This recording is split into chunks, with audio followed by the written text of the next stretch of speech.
अच्छा, सॉरी बता दीजिए। हाँ, मुझे ये कहना है कि बिल्कुल साध्वी ने जो कहा हम उससे सहमति रखते हैं। और बिल्कुल हमारा जो पैनल है ये इस बात को रिफ्लेक्ट करता है कि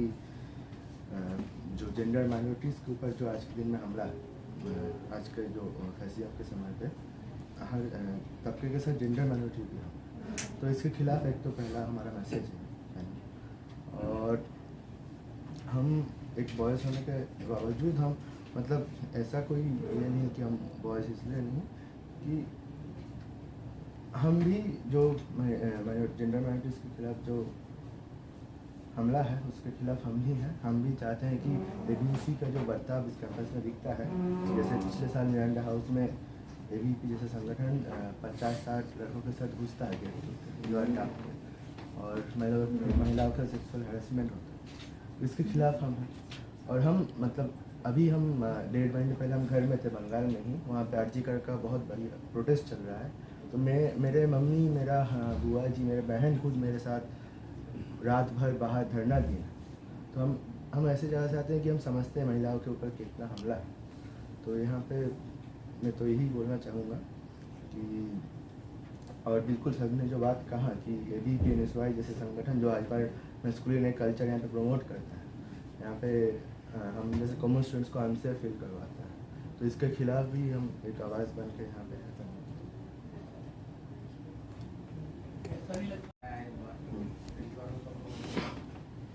पिछली बार तो आपने मुंबई कैंडिडेट्स को बहुत प्रमोट किया,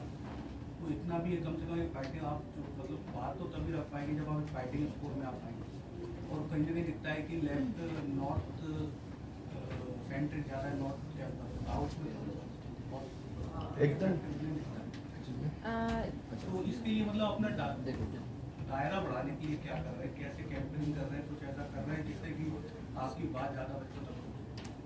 देखिए, हम डीयू में देखते हैं कि ये जो मनी मसल का पॉलिटिक्स चलता आ रहा है, क्योंकि डीयू एक क्लोज कैंपस नहीं है, एक तो पूरे दिल्ली में फैला हुआ कैंपस है। और हम देखते हैं डीयू में जो स्टूडेंट आता है वो सीधा 12th स्टैंडर्ड पार करके आता है, इतना पॉलिटिकल कॉन्शियस भी नहीं होता। और उस समय पर उसको जो दिखता है कि उसके आगे बड़े बड़े होर्डिंग्स लगे हुए हैं, नाम रटवाने की यहाँ पर पॉलिटिक्स चलती है कि स्टूडेंट को मुद्दे ना दिखे, उसको नाम दिखे, नाम से उसका माइंड इतना क्लाउड कर दिया जाएगा कि जब वो इलेक्शन में जाए तो उसको बस एक नाम याद रह जाएगा, उसको पता भी नहीं है कि वो इंसान किस चीज़ के लिए स्टैंड करता है। तो उसी समय पर हम लोग ऐसे संगठनों से आते हैं जो मुद्दों को हाईलाइट करते हैं, ना कि नामों को। लेकिन आप सही कह रहे हैं कि वोट शेयर की बात है, तो हम ऐसे संगठन से आते हैं जिनके पास कम रिसोर्सेज होने के बावजूद आयसा हमेशा से डीयू में 3rd पे परफॉर्म करता आया है। ये अपने आप में आयसा जब भी इलेक्शन लड़ता है वो इलेक्शन एक आंदोलन की तरह लड़ता है कि हमें स्टूडेंट को एक ऑल्टरनेटिव पॉलिटिक्स का ऑफर करना है, हमें स्टूडेंट को दिखाना है कि यहाँ पर ऐसे डोमिनेट फोर्सेस जो पैसा खर्च करता है, पर्चे मुँह पे फेंकता है, उसके अलावा ऐसे लोग भी हैं जो कॉमन स्टूडेंट की बात रखता है, जो कॉमन स्टूडेंट्स के मुद्दे उठाता है, जेंडर माइनॉरिटीज़ की, मार्जिनलाइज सेक्शंस की बात करता है। तो ऐसे में अब देश के हालात को भी देखते हुए जब एक इंडिया अलायंस है, हम देखते हैं फैशिज्म को हराने के लिए डीयू में भी बहुत ज़्यादा ज़रूरत है कि एक अलायंस हो, क्योंकि एबीवीपी एक ऐसी फोर्स है जो डीयू में जो डेमोक्रेटिक स्पेस है उसको कर्व करती आ रही है। तो इस वजह से एसएफआई और आयसा इस बार अलायंस में आया है, और हम तो सारे ही एंटी एबीवीपी फोर्सेस से we were open to forming an alliance, because if not now then when, if हम अब काउंटर नहीं करेंगे ऐसी ऑर्गेनाइजेशन को और अब हम अपना बेस्ट फुट फॉरवर्ड नहीं रखेंगे तो बहुत ज़रूरी है, इसलिए अलायंस फॉर्म हुआ है एंड हम अपना मजबूती से आगे बढ़ रहे हैं। We are very confident with this alliance कि इस बार और वोट शेयर बढ़ेगा और स्टूडेंट तक हम रीच आउट कर पाएंगे, और स्टूडेंट का कॉन्फिडेंस भी हमारे साथ हमेशा रहा है। एंड एडिंग टू दिस, जब हम खुद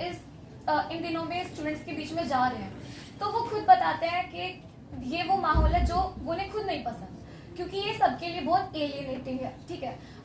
ऐसा नहीं है कि स्टूडेंट सिर्फ मतलब उनका नाम देखते हैं और वो आकर उन्हें वोट कर देते हैं। ये हमारे लिए ये भी चैलेंज खड़ा करता है कि बहुत सारे बच्चे